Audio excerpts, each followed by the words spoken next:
आज हम बिहार के पश्चिमी चंपारण ब्लॉक जोगापट्टी के अंतर्गत the unique classes and research centre में बैठे हुए हैं। आज सर के द्वारा बच्चों का टेस्ट लिया गया। टेस्ट में कुछ बच्चों ने अच्छा अंक प्राप्त किया, कुछ बच्चों ने खराब अंक आया। लेकिन आज देखा जाए तो ब्लॉक जोगापट्टी ब्लॉक के अंतर्गत एक संस्थान चल, इसका नाम है the unique classes and research centre.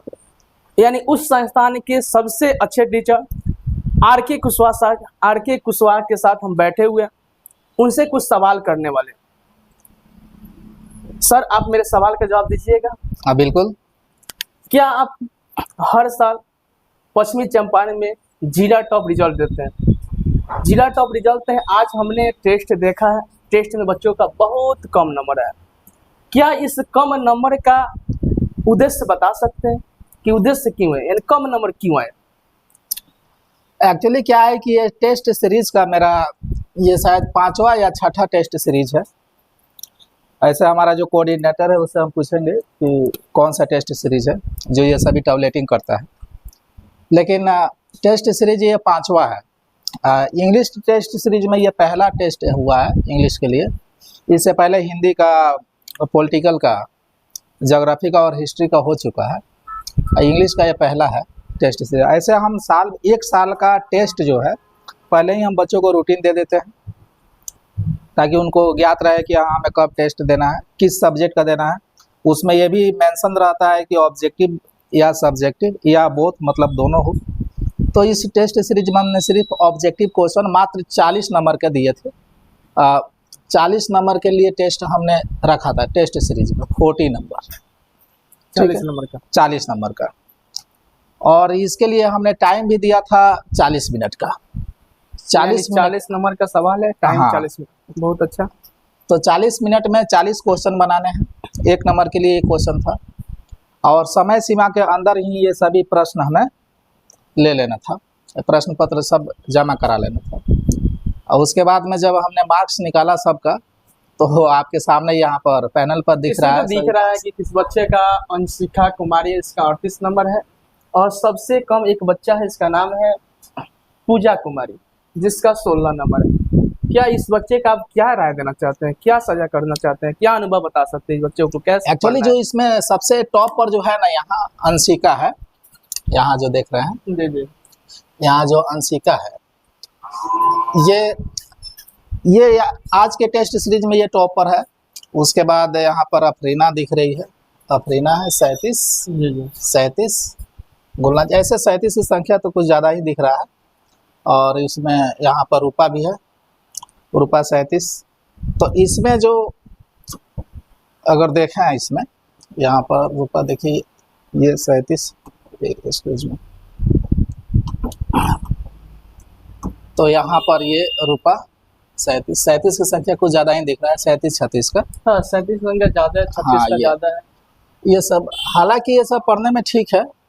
और इसमें ये जो टॉप पर है इन लोगों का, आज के लिए जो है, ये आज के टेस्ट में ये लोग टॉप पर दिखाई दे रहा है। जी जी। ऐसे तो लेकिन इतने, मतलब यहाँ पर 80 बच्चे हैं, 70-80 बच्चे हैं। और ऊपर से प्रेजेंटिंग जो है आपका 65-70 की उपस्थिति रहती है। हालांकि आज मुहर्रम को लेकर के बच्चे कुछ कम थे। और हमको कल ये बच्चों को हमने सूचित किया ही नहीं था, इन्फॉर्म नहीं किया था कि मुहर्रम। बताइए कि आप जब भी टेस्ट लेते हैं, ऐसे संख्या आपका देखें, कभी हम इस रास्ते से जाते हैं तो यहाँ पर साइकिल तो बहुत लगा रहता है, साइकिल की संख्या बहुत ज़्यादा होता है। लेकिन यहाँ पर टेस्ट का बच्चों की संख्या बहुत कम है। वही ना, जो बच्चे नहीं आते हैं, हाँ। जो बच्चे नहीं आते हैं, टेस्ट नहीं देते हैं, तो उनके लिए आप क्या उपाय करते हैं, क्या उनको कहना चाहते हैं उस बच्चे को? उसके लिए थोड़ा सा हम यूनिक थोड़ा सा ये टेक्निक लिए हैं। क्या चीज़ है? मतलब जो हमारा टोटल इनरोलमेंट है, तो टोटल इनरोलमेंट मान लीजिए कि 80 हो गया, 80 हो गया। तो 80 बच्चों का इनरोलमेंट है, उसमें से मान लीजिए कि बच्चे आपका 60 ही उपस्थित हुए। जैसे आज बहुत कम है, ये अगर टोटल ये काउंट कीजिएगा लगभग 56 के करीब में है, 56-57 होगा। हाँ, 56-57 के करीब है, 56-7 के करीब। तो इसमें जो बच्चे नहीं आए हुए हैं 80 में से इतना माइनस कर लीजिए, जो बच्चे बच जा रहे हैं, तो टेस्ट का टोटल जो खर्च है उन्हीं से लिया जाता है। ये पेरेंट्स को भी पहले सूचित कर दिया गया। यानी समथिंग में तो मान लीजिए 56 है, 24 बच्चे नहीं आए। हाँ, हाँ, जैसे मान लीजिए कि एक टेस्ट सीरीज के लिए हमें लगभग 250 से 300 रुपये 300, लगता होगा। हाँ 300 रुपया खर्च करना पड़ता है। तो जो बच्चे टेस्ट के लिए नहीं आते हैं उनसे वो 300 रुपया का अमाउंट उन्हीं से वसूल जो किया बच्चे नहीं आते, जो बच्चे नहीं आए हैं टेस्ट में शामिल अच्छा, नहीं जो बच्चे आते हैं उनको नहीं देना, उनको नहीं देना, उनका पैसा नहीं लगेगा। ना नहीं देना। ये तो आपका बहुत अच्छा उपाय है। हाँ, ये थोड़ा सा यूनिक ऐसे है कि जो बच्चे का पैसा लगेगा, जो बच्चे नहीं आएंगे, पैसे के भी सभी आ सकते हैं कि हाँ, नहीं जाएंगे तो पैसा देना होगा। हाँ, एक तो ये हो गया। दूसरी बात ये है कि वो जब पेरेंट्स से पैसे का मांग करेंगे कि हमें कोचिंग में सर मांग रहे हैं इतना पैसा, तो वो पूछेंगे कि पैसा क्यों चाहिए, किस चीज़ के लिए मांग रहे हैं। तो वो तो बोलेगा ना कि हम टेस्ट में नहीं गए थे तो उसका पूरा हम पर दंड लगा हुआ है, उतना दंडित आर्थिक ये। तो उससे भी पेरेंट्स थोड़ा उसको डांटेंगे तो थोड़ा ये होता है, थोड़ा जिज्ञासा बढ़ जाता है, जागरूकता थोड़ा होती है। ये भी हो सकता है कि जो बच्चे पढ़ने के लिए नहीं आते हैं, जो एग्जाम देने बच्चे नहीं आते हैं, कुछ पेरेंट्स को आप कुछ बताते हैं कि आपके बच्चे नहीं आ रहे, हाँ, उनके लिए भी कुछ उपाय है। क्या ये उपाय है करते हैं? कि जो बच्चे नहीं आए लगातार, मान लीजिए कि 2-3 टेस्ट सीरीज में नहीं आए, तो उनका यह है कि पहले उनके पेरेंट्स के पास नोटिस चला जाएगा, मतलब इन्फॉर्म कर दिया जाएगा। ठीक है, लगातार ऐसे फोनिक भी हो सकता है, मोबाइल फ़ोन आज डिजिटलाइजेशन सारा चीज़ चलिए रहा है, फोनिक से संपर्क कर लिया जाता है। पेरेंट्स की तरफ से टोटल अगर छूट मिल जाता है, नहीं कि बच्चे हम आपके पास भेजें, वो आप समझिए, ठीक है, जैसे मर्जी वैसे उसको कीजिए, लेकिन ठीक कर दीजिए, तो उसका तो यहाँ पर व्यवस्था एकदम बिल्कुल पूरा बढ़िया से है। हाँ, व्यवस्था करते हैं। एकदम पूरा सीधा, उसमें कोई ये नहीं। तो लेकिन ये है। सरकार कहती है बच्चों को नहीं पीटना है। देखिए, वो गवर्नमेंट का अपना रोल है। देखिए, गवर्नमेंट, देखिए, बिन भय हो ही न प्रीत। रामायण में एक तुलसी बाबा लिखा है कि बिनय न मान ही जलधि जड़े, गए 3 दिन बीत, लक्ष्मण बाण सराहिए, बिन भय हो ही न प्रीत। बिना भय का प्रीत नहीं होता। अच्छा, भय देना होगा। हाँ, बिना भय तो डर के, दिखाना होगा। हाँ, बिना भय का सही काम नहीं होगा, जागरूकता नहीं रहेगी काम के प्रति, टाइम के प्रति, वो बच्चे पंक्चुअल नहीं होंगे। तो थोड़ा सा डर रहना चाहिए, टीचर का भी डर रहना चाहिए और पेरेंट्स का भी डर रहना चाहिए। ये तो होना इसके लिए। चाहिए। मतलब डिसिप्लिन अगर बनाना है तो डर तो रहना चाहिए ना। देखिए, गवर्नमेंट स्कूल खराब नहीं है ना, गवर्नमेंट स्कूल आज भी बहुत अच्छा है, पहले भी बहुत अच्छा था। गवर्नमेंट स्कूल में जो टीचर्स हैं वो भी बहुत अच्छा है, पढ़ाते हैं भी बहुत अच्छा है, लेकिन डिसिप्लिन ही जहाँ तक सवाल है नहीं वो रहता। थोड़ा, हाँ, निम्न स्तर का है, जिससे बच्चे ठीक से पढ़ नहीं पाते। नहीं तो गवर्नमेंट में तो बहुत इंटेलिजेंट, बहुत अच्छे अच्छे टीचर। एक और सवाल है आपसे, आप कितना साल से पढ़ाते हैं? अब इंटरमीडिएट तो हमने 2008 में शुरू किया था। 2008 में। हाँ, वो साल तो हो गया? अभी 25 चल रहा है, तो समझ जाइए कि लगभग 16 साल हो ही गया। 16 साल। हाँ, 16 साल से। ये बताइए, आप 16 साल से पढ़ाते हैं, तो 16 साल की शिक्षा के क्षेत्र में रहे हैं, कुछ ना कुछ आपको अनुभव हुआ होगा। हाँ, देखिए, जब हम इंटरमीडिएट पढ़ाना शुरू किए तो पहले पुराना सिलेबस चल रहा था, सबसे पढ़ा रहे हैं, मतलब इंग्लिश 150 का था, हिंदी 150 का था, उसमें बच्चे अपना चूज करते थे, तब से पढ़ा रहे हैं। तब से लेकर के अभी तक का जो हमारा जो फीलिंग है, जो एक्सपीरियंस है, इसमें मेरे पास तो ये है कि सबसे पहले ये ग्रामीण क्षेत्र है। ग्रामीण क्षेत्र में जो बच्चे जो हैं वो जो है इंग्लिश में काफ़ी कमज़ोर है, बाकी सब सब्जेक्ट ठीक रहता है, मैथ्स खासकर कमज़ोर हो जाता है। आप तो इंग्लिश का टीचर हैं। हाँ, इंग्लिश कमज़ोर हो जाता है। हमारे पास बच्चे इंटरमीडिएट में आते हैं तो साइंस वाले भी कुछ बच्चे हैं, ठीक है, हम कोशिश कर रहे हैं कि अगले साल से साइंस का बेटर यहाँ पर थोड़ा व्यवस्था हम दें, तो अच्छा से। ताकि यहाँ पर बच्चे रुक जाए। लेकिन लैंग्वेज जब हम पढ़ाते हैं साइंस वाला लोग के लिए, तो लैंग्वेज में काफ़ी कमज़ोर होते हैं। हिस्ट्री वगैरह ये सब चीज़ ठीक ठाक रहता है थोड़ा सा, लेकिन कुछ बच्चे जो है मैट्रिक में ये सारा चीज़ नहीं पढ़ पाते हैं ना, उससे वो कमज़ोर हो जाते हैं, उनको शुरू से स्टार्ट करना पड़ता है। इंटरमीडिएट में तो मतलब इंग्लिश लैंग्वेज के कहिए या हिंदी का कहिए, एकदम शुरू से स्टार्ट किया जाता है। और हमारे पास बच्चे वहीं आते हैं जो बिल्कुल कमज़ोर हैं। नहीं, इंटेलिजेंट बच्चे तो सब टाउन पकड़ लेते हैं, और जो इंटेलिजेंट बच्चे हैं वो तो सब्जेक्ट में साइंस सब्जेक्ट चूज कर लेते हैं। वो तो साइंस सब्जेक्ट के लिए ग्रामीण क्षेत्र में, रूरल एरियाज में तो कोई व्यवस्था है नहीं, तो इसके लिए वो चले जाते हैं शहर में। तभी तो आप बहुत मेहनत करते हैं, जिला टॉप रिजल्ट देते हैं आप तो। हाँ, पिछले 4-5 बार से हमारा रिजल्ट बहुत बेटर रहा है, जिला टॉप के श्रेणी में आया है, ठीक है। रिजल्ट अगर देखा जाए तो 2023 का, 2023, 2024 और ये 2025 नहीं, 24 के रिजल्ट में आप देखिएगा तो मतलब हाईएस्ट जो नंबर था हमारा वो था 59 459 के करीब में। देखे बोर्ड पर लगा हाँ 459 हाँ 459 के करीब में, और अभी का 461 है। 400 हाँ वो भी गर्ल है। तो आपकी बार मतलब इस साल तो पहले बॉय गर्ल, उसके हाँ, बाद गर्ल्स। गर्ल गर्ल बाजी मार ले गई है। हाँ। अब उसके बाद में इस साल देख रहे हैं क्या होने वाला है। ऐसे तो ये हम, बताइए आप यहाँ पर देखे हैं पोस्टर में लगा हुआ है कि 9 चलेगा 12 तक क्लास चलता है, हाँ बिल्कुल, 9 से भी क्लास चलता है। हाँ 9 से 12। ये बताइए 10th का आपका रिजल्ट कैसा है, 10th वाला जो रिजल्ट आता है उसमें कैसा है? 10th का रिजल्ट भी बहुत बेटर है। देखिए रिजल्ट का पैमाना ये नहीं हो सकता कि आपका बच्चा कितना नंबर ला रहा है, और रिजल्ट का पैमाना ये होता है कि आपके पास कितने बच्चे हैं और उन बच्चों में से कितने बच्चे अच्छा नंबर लाए। तो 10th देखिए क्लास, बैनर पे तो लगा हुआ है 454 का, 445 का, 431 का, 421 का, हाँ 434 का, 455, 449 का, हाँ 455, 455 का। हाँ 455 45 ये हाईएस्ट है, और मतलब 10th क्लास के लिए।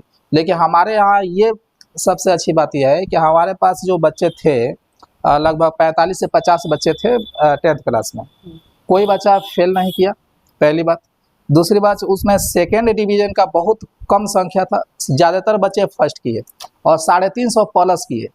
तो आप इससे रिजल्ट का पैमाना इस स्तर पर आप देखिए कि कितने बच्चे थे, कितने बच्चे सफल हुए। हम तो रास्ते से आ रहे थे, एक बच्चा मिला बता रहा था कि आज से 2 साल 3 साल पहले 468 नंबर आप रिजल्ट दिए थे। ये बात सही है? हाँ ये बिल्कुल ठीक है, 468 नंबर आया था। ये सही। ये बताइए जो बच्चे जिनका नंबर कम आता है, जिनका मार्क्स कम आता है, तो उनके अभिभावक को आप क्या कहना चाहते हैं, क्या संदेश देना चाहते हैं? यही कि अपने बच्चे से काम थोड़ा कम करा, ये अभिभावक लोग ये बहुत मोस्टली है, क्योंकि तो विद्यार्थी ग्रामीण इलाका है, ग्रामीण कृषि क्षेत्र है, क्षेत्र है, ठीक है। यहाँ तो बच्चे काम करवे करेंगे। हाँ तो काम करेंगे ठीक है, लेकिन पढ़ाई के समय में जब देखिए जब बच्चा घर पर बैठकर पढ़ना शुरू करेगा ना, तो अभिभावक उसको काम ऐसे ही नहीं आएंगे, कोई काम करने के लिए कहेंगे नहीं, ठीक है। लेकिन वो बच्चा जो लापरवाही करेगा, खाली घूमेगा, उसी को ज़्यादातर पेरेंट्स ये कर देते हैं। लेकिन फिर भी उनसे अपील ये है कि बच्चे को थोड़ा पढ़ाई पर ध्यान देने के लिए बोला समय, क्योंकि घर पर सारा समय वो जब बिताता है तो घर पर पेरेंट्स ही होते हैं, घर पर तो हम लोग नहीं देखते। उनको मोटिवेट की ज़रूरत है, मारने पीटने से कुछ होता नहीं है, ठीक है। ये सारी जो चीज़ है ऐसे ये हो जाता है। ये बताइए आपका जो कोचिंग है, संस्थान जो चलता है, यहाँ पर सुविधा क्या क्या देते हैं बच्चों के लिए? सुविधा क्या है, सुविधा क्या उपलब्ध क्या है? यहाँ वो सारी फैसिलिटीज़ है जो अन्य अच्छे से इंस्टीट्यूट में नहीं है, जो बहुत साल से पढ़ा रहे हैं, ठीक है। जैसे मान लीजिए कि यहाँ हम इस तरह से पैनल हमने लगाया ताकि ये बच्चों को थोड़ा बेटर हम दे सकें, बेटर एजुकेशन दे सकें, पैनल है, ठीक है। और यहाँ पर स्पेस गर्ल्स बॉयज़ के लिए अलग अलग सीटिंग का व्यवस्था रखा हुआ है, ठीक है। यहाँ पर वो पूरा सफिशिएंट इसमें प्लेस है, उसमें कोई ये दिक्कत नहीं है, ठीक है। उसके अलावा यहाँ पर हर चीज़ का अलग अलग सब्जेक्ट के लिए अलग अलग टाइम निर्धारित किया गया, अलग अलग सब्जेक्ट का पूरा ये बताइए बच्चे निकल रहे थे, बच्चे से हमने पूछा है, सवाल भी किया है, तो बच्चे बता रहे थे कि यहाँ पर जो सुविधा है अन्य कोचिंग में सुविधा नहीं है। बच्चे ने बताया है कि जो सर पढ़ाते हैं उसका पीडीएफ भी उपलब्ध कराते हैं, ऑनलाइन क्लास का भी सुविधा देते हैं। तो आपका चैनल का नाम क्या है, किस चैनल पर आप ऑनलाइन क्लास देते हैं? एक्चुअली ये जो है ऐसे हम लोगों ने एक संदेश दिया था कि चैनल हमारा एक यूट्यूब है, नाम है unique inspire India. Unique inspire India पर 10 तारीख से ये सारी चीज़ें प्रोवाइड कराई जाएगी जो अभी आप बोल रहे हैं। ऑनलाइन क्लास लाइव दिया जाएगा, साथ साथ में जो चैप्टर की पढ़ाई हो रही है, जिस सब्जेक्ट की, उसका पीडीएफ भी उसको मुहैया कराया जाएगा व्हाट्सएप के माध्यम से, या चैनल पर वो पीडीएफ डाउनलोड हो जाएगा, बच्चे वहाँ से अपना डाउनलोड कर सकते हैं। जो चीज़ पढ़ाई हो रही है सेम चीज़ वही चीज़ रहेगा। कुछ ऐसे नोट्स होंगे जो हैंड रिटन होंगे, मतलब हाथ से लिखित वो सारी चीज़ें होंगे जो हम लोगों ने खुद तैयार किया बहुत मेहनत करके, वो सारी चीज़ पीडीएफ के रूप में वो उसमें रहेगा, वो बच्चे वहाँ से अपना डाउनलोड करें विदाउट फी, उसमें एक पैसा भी नहीं लगने वाला, निःशुल्क है, निःशुल्क है, पैसा नहीं लगेगा, नहीं लगेगा। ये तो ग्रामीण क्षेत्र के बच्चों के लिए बहुत खुशखबरी है, बहुत संदेश है, बहुत अच्छी बात है, अपॉर्चुनिटी है, अब जिसको लेना है लाभ तो ले सकता है। लास्ट में हम कहना चाहते हैं कि आपका कोचिंग का नाम क्या है, पूरा बता सकते हैं अपने कोचिंग का नाम? ऐसे तो पूरा इधर पब्लिक डोमेन में है, सब कुछ जानता है दी, हाँ बहुत सब लोग जानता है। आप कहीं भी इधर आइएगा, पूछेगा कि यूनिक क्लासेस में जाना है तो बता देगा। ऐसे पूरा नाम है the unique classes and research centre. ऐसे तो हम पता किए हैं, बेतिया से आ रहे थे, पता किए हैं कि यूनिक क्लासेस का है, तो एक छोटा सा बच्चा बता दीजिए हमको। हाँ तो सब लोग बता देते हैं, क्योंकि इधर बहुत दिन से ये सारा चीज़ें टॉप रिजल्ट देना हमारा ये पूरा लक्ष्य है, ठीक है। तो चलिए हम अभिभावक को ये संदेश देना चाहते हैं कि आप अपने बच्चों को the unique classes and research centre भेजिए। यहाँ पर सर के द्वारा या मेरे देखने के अनुसार यहाँ पर जो फैसिलिटी देखने को हमको मिल रहा है, जो हम देख रहे हैं, ये सुविधा अन्य कोचिंग में देखने को नहीं मिलता है। बाकी हम अगल बगल में जो कोचिंग उनके गए हैं, घूमे, भ्रमण किए हैं, देखे भी हैं, लेकिन ऐसा सुविधा नहीं है। यहाँ पर देखें लैपटॉप की सुविधा है, प्रिंटर है, डिजिटल बोर्ड है और पीडीएफ के भी उपलब्ध करा रहे हैं। ऐसा तो ग्रामीण इलाका में कहीं हमको देखने को नहीं मिला है। हाँ, वो ठीक है। मतलब एक कोचिंग में आपको फंडामेंटल क्या क्या चीज़ें होनी चाहिए, बेसिक जो चीज़ है, जैसे एक प्रिंटर तो होनी ही चाहिए। तो प्रिंटर, चूँकि टेस्ट वगैरह लेना है तो अब एक पेपर किसी को घट गया तो वो अब फिर मार्केट में नहीं ना जाए, तो उसके लिए प्रिंटर वगैरह सब अवेलेबल है। हर बच्चों के बेंच के सामने सीटिंग फैन लगा हुआ है, वॉल फैन। अच्छा, ठीक है, ताकि चूँकि हीट एयर निकले। हाँ, तो ये सारी चीज़ें व्यवस्था है। नहीं, ऐसे तो पहले भी मैंने कहा ना कि सीटिंग व्यवस्था बहुत अच्छा है इसमें। एक बेंच पर 4 आदमी से ज़्यादा नहीं बैठ सकता। दिख तो रहा है हमको। हाँ, वो ठीक है, तो सीटिंग व्यवस्था अच्छा है। उसके बाद हम लाइब्रेरी के लिए भी बैक साइड में देखिएगा, तो लाइब्रेरी के लिए बुक्स वगैरह रखे हुए हैं, जिसको चाहिए वो पढ़ सकता है। मैट्रिक और इंटर का फी क्या रखें? देखिए, इंटरमीडिएट और मैट्रिक का जो फी है, मतलब इंडिया की अगर बात कही जाए तो हर जगह से सबसे कम। मतलब हमारे यहाँ पैसा पढ़ाई में बाधा नहीं हमको तो लग रहा है डिजिटल बोर्ड रखे हुए हैं तो आपका फी बहुत ज़्यादा होगा। ऐसा कुछ नहीं है, पहले जितना फी था उतना ही आज भी है। ठीक है, ये डिजिटल पैनल लगाए हैं ताकि बच्चे थोड़ा कुछ, हम जब लिखते हैं कर्सिव राइटिंग में तो कुछ बच्चे समझ नहीं पाते हैं, इसके लिए पैनल लगा दिए ताकि टाइपिंग आएगा तो वो बच्चे समझ पाएंगे। और कलर वगैरह करने में, चैप्टर वगैरह हेडिंग देने में ये थोड़ा सुविधा हो जाता है, इसके लिए पैनल लगा है। ठीक है, और जहाँ तक रह गया सवाल कि जब मैपिंग, जब ज्योग्राफी का क्लास चलता है या साइंस का क्लास चलता है, तो उसके लिए जो चित्र बनाना होता है, जो फिगर जो होता है, तो उसके लिए डिजिटल पैनल से थोड़ा आसान हो जाता है, इसके लिए लगा। फी तो अभी भी उतना ही मतलब हाँ, ये फर्स्ट ईयर के लिए 4,500 रुपये रखा गया है, इंटरमीडिएट के लिए। ठीक है, वन टाइम कोई अगर पेड करता है तो मात्र 3500 में उसका पूरा फर्स्ट ईयर फाइनल, उसमें भी 5 सब्जेक्ट। मतलब आप ऐसे समझ सकते हैं कि पूरे इंडिया में इतना कम फी कहीं नहीं। आप बेतिया चले जाइए, नज़दीक है हमारा, मतलब होम सिटी है ना, तो वहाँ पर आप चले जाइए तो हर सब्जेक्ट के लिए 5,000 रुपया अलग लगता है, मतलब हाँ, एक साल का। आप 5-5 करके 5 सब्जेक्ट के लिए 25,000 रुपये देंगे। आप 25,000 में, हम यहाँ पर 5,000 में सारा कंप्लीट करा दे रहे हैं। तो मतलब आप समझिए कि 5 गुना से भी कम है, फी बहुत कम है यहाँ पे। मतलब पूरा इंडिया में ऐसा नहीं है। इवन जो खान सर की बात करते हैं ना, खान सर बहुत सस्ता में, उनसे सस्ता यहाँ पर पढ़ाई होती है। ठीक है, तो ऐसा नहीं है। तो अब रह गया सवाल कि खान सर और हम लोगों में बहुत अंतर है। खान सर बहुत फेमस है, ठीक है, और हम लोग तो ग्रामीण एरिया से बिलोंग करते हैं। पटना और जोगापट्टी में ये तुलना नहीं हो सकती, तो ग्रामीण क्षेत्र, हाँ, ये ग्रामीण क्षेत्र है, तो इसके लिए ये सारी चीज़ें। लेकिन पढ़ाई में कोई अंतर नहीं है, वो क्योंकि वो कॉम्पिटिटिव टाइप पढ़ाते हैं और यहाँ पर सब्जेक्टली चलता है, क्लास चलता है, तो अंतर तो बहुत है। तो इस हिसाब से भी बहुत कम फी रखा। 12 क्लास का फी क्या आपका क्या है? किसका? 12 क्लास का? हाँ, ये 12 का 6,500 मात्र। बहुत कम है, 6,500। मतलब आप बेतिया में जाए, बेतिया में एक सर हैं, बहुत सारे सर हैं, उनके द्वारा तो 24 से 25 रुपये लिया जाता है। हाँ, वो बेतिया में लेते हैं 20 से एबव ही लेंगे। हाँ, मतलब एबव 20,000, 20,000 से ज़्यादा ही लोग लेते हैं।